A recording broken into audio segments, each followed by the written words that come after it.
Hello friends, आज हम CPC के ऑर्डर 21 में से रूल 44 से रूल 52 के बारे में बात करेंगे। इसमें से रूल 44 कहता है अटैचमेंट ऑफ एग्रीकल्चरल प्रोडक्ट, कृषि उपज की कुर्की। कृषि उपज की कुर्की के लिए प्रोसेस क्या होगा उसके बारे में रूल 44 बताता है। तो इसमें अगर कृषि की कुर्की की जानी है, कृषि संपत्ति की कुर्की की जानी है, तब फिर कृषि उपज पहले वारंट जाएगा। तो वारंट कहाँ कहाँ लगाया जाएगा? अगर कृषि उपज खेत में है या बाग है या अन्य है जहां पर कृषि फसल है, तो उस फसल जहां पर फसल है वहां पर वारंट की एक प्रति लगाई जाएगी। उसका बोर्ड बना करके उस पर उसको लिखा जाएगा, प्रिंट किया जाएगा, जहां पर कुर्की जा रही या वहां चस्पा किया जाएगा।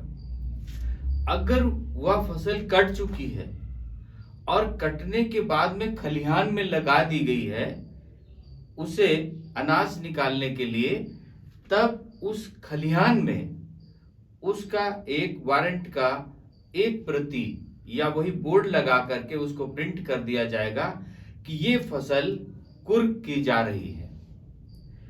अगर उसके बाद में दो बातें हो गई, अगर खेत में है या बाग में है तो वहां लगाई जाएगी, अगर वो उठ करके खलिहान में आ गई तो खलिहान में लगा दी जाएगी।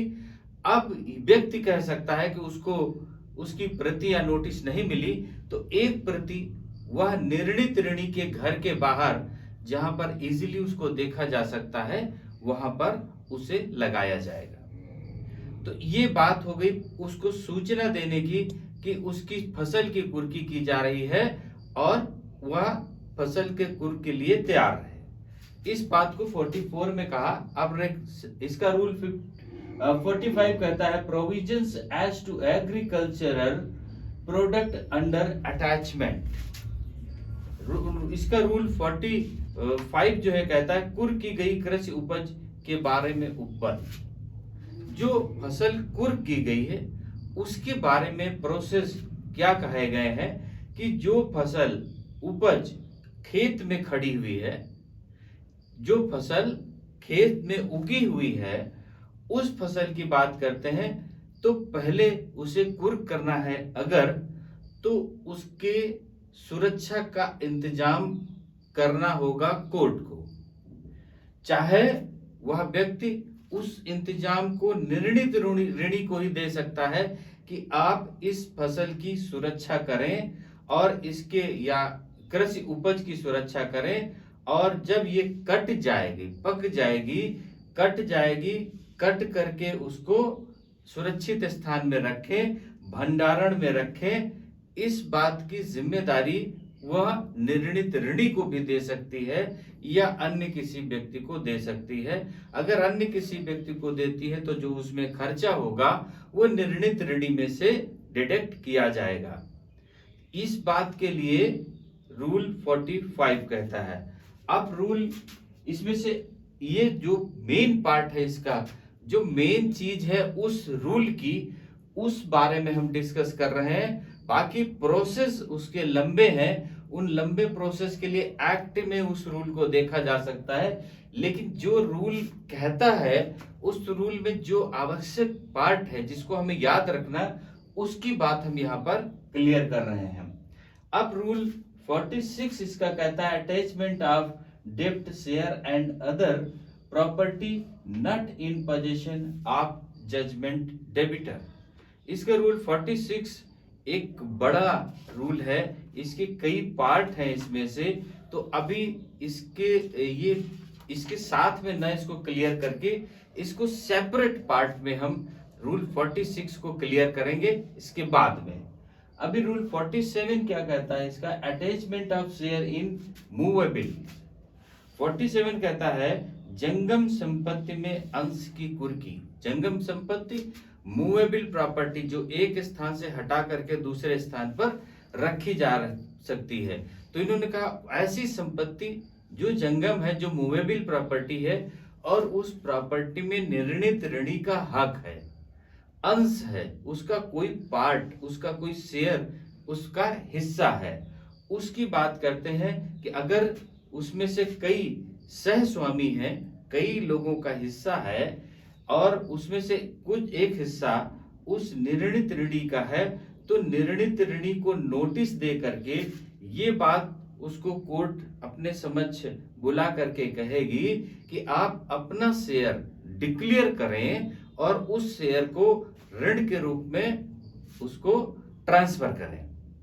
अपना शेयर डिक्लेयर करें और डिक्लेयर करके ऋण के रूप में उसको ट्रांसफर करें। इस बात को सेक्शन 47 कहता है।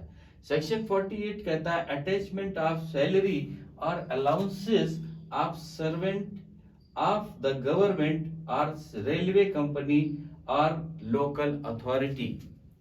जो गवर्नमेंट सेक्टर्स हैं या जो रेलवे है, ये जो लोकल अथॉरिटी हैं, जिनका पेमेंट फिक्स है, जिनका पेमेंट मिलना ही मिलना होता है पर मंथ, उनकी बात इसमें की जा रही है रूल 48 में।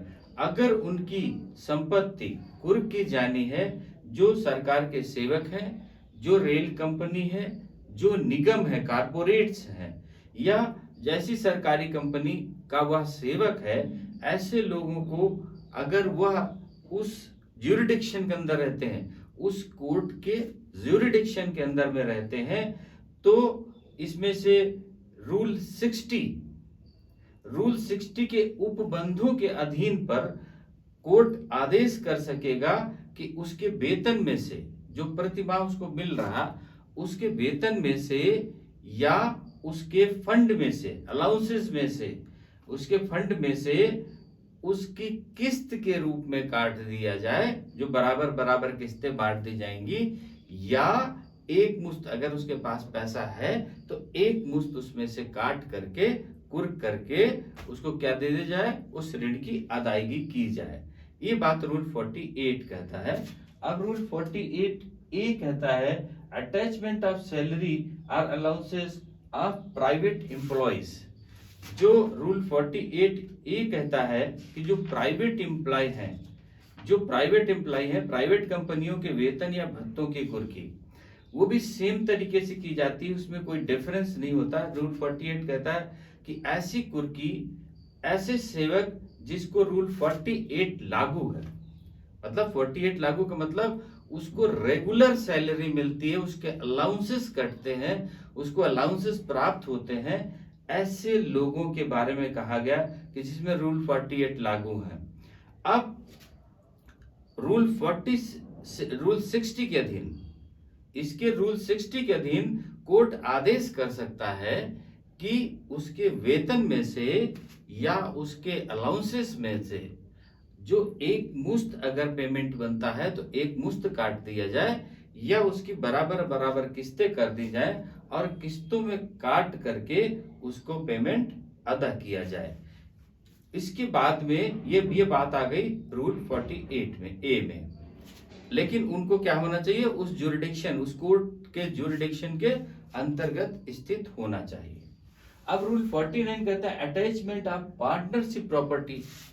पार्टनरशिप प्रॉपर्टी के बारे में कहा भागीदारी की संपत्ति की कुर्की, ऐसे जिसमें दो या दो से लोग अटैच हैं ऐसी संपत्ति में, तो रूल 49 कहता है कि फर्म की भागीदारी, तो फर्म के विरुद्ध या भागीदारी के विरुद्ध या हैसियत में पारित डिग्री के विरुद्ध अगर निष्पादन करना है, फर्म में क्या होगा, उस टोटल फर्म के विरुद्ध या उसके पार्ट के विरुद्ध या किसी भागीदार के विरुद्ध या उसमें पारित हैसियत की डिग्री के विरुद्ध अगर ऐसे में निष्पादन करना है, तो पहली बात तो वह कुर्क नहीं की जाएगी और ना ही वह सेल की जाएगी, क्योंकि सहभागीदारी में है।